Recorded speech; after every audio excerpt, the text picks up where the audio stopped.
some ways, this fight turned out to be a little bit anticlimactic. But I guess it's all relative. The first two fights between these guys were awesome. So hoping for 3 out of 3, maybe that was a little bit too much. But one thing I will say is that after this fight, there isn't going to be anybody asking for a fourth one. After the first two, everybody wanted a third. But the point of a rubber match is getting the decisive winner. And that's what we got here. The scorecards had it a lot closer than I did. Official cards were 116-112 and 115-113 twice. I had it 117-111, which is 9 rounds to 3 for Canelo. Overall, not a very close fight in my eyes. Canelo was able to go out there. He was able to establish his dominance from the very beginning. He was able to close it out. But I get it. It was easy to think going into this one that it was going to be competitive. Heading into it, we had the first two fights to look back at. Both of them were very close. I had Triple G winning the first one and Canelo winning the second. But there were a lot of people out there that think Triple G won both of those fights. And I get it. But if you're in that camp, that's even more of a reason to think that the third fight was going to be close. But I've said it before and I'll say it again. Father Time is undefeated. The man's a monster, right? It's been 5 years since their matchup prior to this one. Now, 5 years may not be that much in the grand scheme of things, but it's a lot in the course of a boxer's career. And it's particularly a lot when that 5-year period is between the ages of 35 and 40. And ultimately, I think that's what the story was for Triple G. The age-old wisdom is that when a fighter gets old, he can't pull the trigger anymore. And one of the funniest examples I ever saw of that was in the build-up to the Pacquiao-De La Hoya fight. Freddie Roach was speaking at a press conference prior to the fight, and he pulled out like a super soaker water gun, and he said, "Hey, I just found this the other day just laying around, and I knew it was Oscar's right away, so I figured I'd return it to him. The trigger doesn't work." And it was pretty funny, and everybody laughed, but it was also true, and it was illustrating a point. And the point is that as fighters get older, they don't throw as many punches. They're just not as busy. I remember I heard an interview from this one older fighter. I don't remember his name, but I was listening to this interview, and he said that as you get older, when you're in there, you're still able to see everything.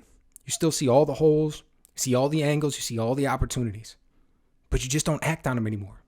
You just don't pull the trigger. It's just, there's just something in there that's holding you back. And I found that fascinating. So I don't know why it is, but I've seen it enough times at this point in my life to know that there's some truth to it. And I believe that's what we saw last night with Triple G. Heading into this fight, I said there was two things that Triple G needed to do if he wanted to win. Number one, he needed to back Canelo up. And number two, he needed to stay busy with that jab. He didn't do either of those things. He was uncharacteristically not busy. Pretty low punch output when it was all said and done. And look, it's going to be really hard to win a 12-round decision, especially against a guy like Canelo, if you're not busy. He looked good in some spots. Like, as I mentioned, I gave him like 2 or 3 rounds, but far too much inactivity, far too inaccurate. Just allow Canelo to be in there and just be the more active fighter, to dictate the pace, to control the distance, to do things on his own timeline. You don't have to slip too much when you're at the very top, and it's easy to notice, and that's just what we saw. I mean, Triple G can still beat the vast majority of fighters out there. But when you put him against a 32-year-old Canelo who's in his prime, man, you could tell the difference right away. So I'm glad we got this fight. But as I mentioned, I thought it was a little bit anticlimactic. Canelo was able to go out there and win it decisively, but it wasn't very exciting. One thing we didn't get last night was the big drama show.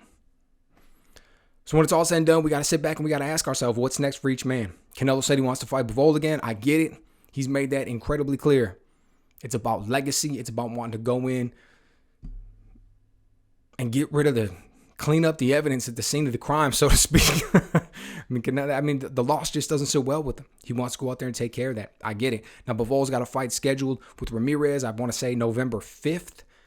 So provided Bivol comes out the winner in that one, I think he is the favorite going in. So provided he comes out with the victory in that one, Canelo said he wants to get that fight with him. Now, look, originally in the post-fight press conference, he said, I need surgery on my hand. I need to let my body heal up a little bit, which made me think we won't see him traditionally in May, right? Typically, his schedule is May and September. Makes me think maybe we won't see him in May.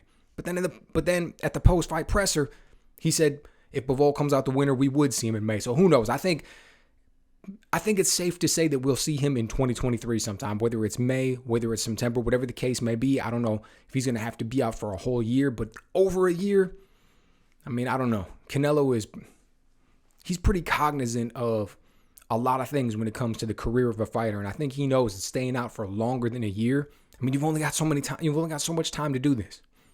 I think he'll take as much time as he needs to rest up so that he comes out 100%. I don't think he'll compromise his performance. I think he will use the absolute most cutting edge techniques that he can to make sure that he heals up as fast as possible. And hopefully we'll see him out there in 2023. Now, as for Triple G, he told us right in the post-fight press conference himself, hey, I am still the champ at 160 pounds. I'm going to go back down and defend. And that's awesome. I think the man's still got a lot of fight in him. Interested to see who he fights, what he does. If you ask me, I would love to see him in there against Charlo. I get it. I would have loved to see him when he was a little bit more prime a few years ago, right? But it wasn't what we got. But at this point in time, right now, today, I'd be super excited if the next fight that we got for Triple G was a fight against Charlo. So let me know what you guys think. What did you think about the fight last night? And what do you think is next for each man?